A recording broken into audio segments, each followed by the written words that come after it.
we felt, and please Novartis, take this the right way, we would like to see EMSP do a presentation. We would like to know what they're doing, because that immediately shares the good practice of the European Association, what it's focusing on, what is the strategic direction of Europe, and how it is engaging with the politicians. We need to share values to learn to trust each other. Now, those are not just words. It is something that you really need to put into practice. You know, we make a great deal of these words about values and trust and all the rest of it, but it's really no different to making a friendship. You meet people, you talk, you exchange values, and you think, oh, I'd like to work with them, I'd like to do more business with them. It's no different. But just exploring a little bit more and improving the trust, because together you can work much better. I just want to quote the African proverb here. On your own you travel faster, together you travel further. And I think that's really important for all of us. Now, I don't know what Antoinella will think of this, but because she was in our group, but and no offence to you. Jean? Yeah, I know, Jean. I couldn't see you there at all. Jean, because this is different to to what you were talking about.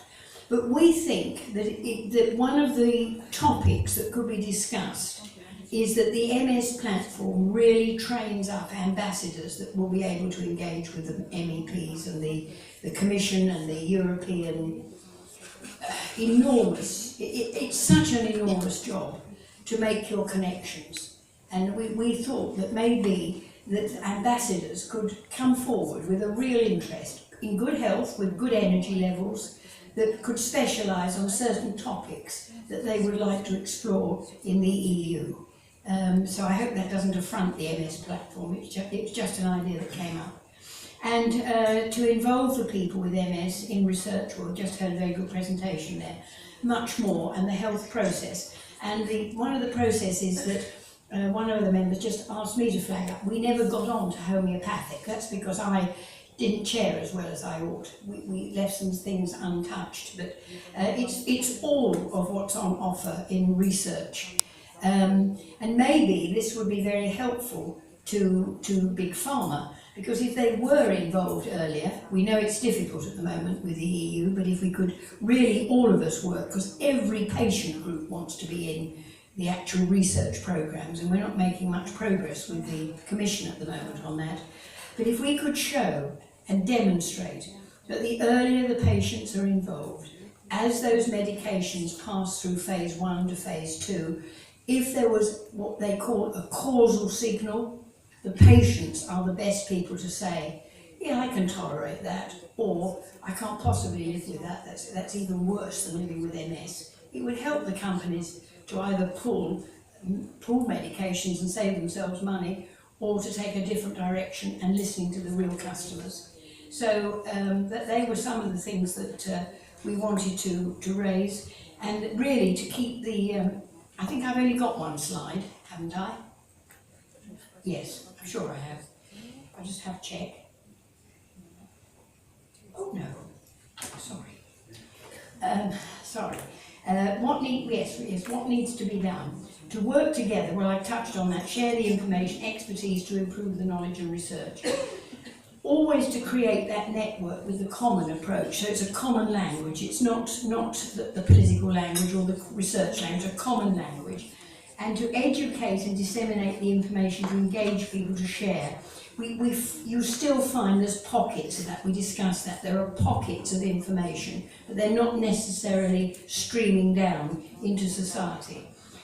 And I really think number 4 is important, to engage with society, because I think a lot of the society has a rather poetic imagination about MS. And I think that's a very difficult thing for you to think how you're going to handle it, because I heard a little bit of information at lunchtime that actually research has shown that young women with MS actually are rather good looking. The genes are such but they're good looking. Well, I would agree with that from what I've seen here, absolutely. So, but you see, that doesn't convey much to society. Well, they look very good.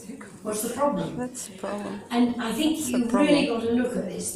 What is your message for the community?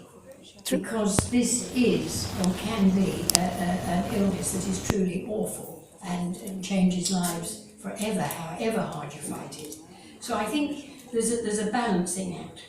A positive message to the people who've got the MS, but perhaps a slightly different message into society. And when we talked about prevention, the prevention of the deterioration of the illness. Now, you know, all the neurologists claim that if all of the people with neurological illness can be referred that bit earlier and the treatment started earlier, there is the evidence to show that the deterioration, whatever those neurological illnesses are, can be slowed.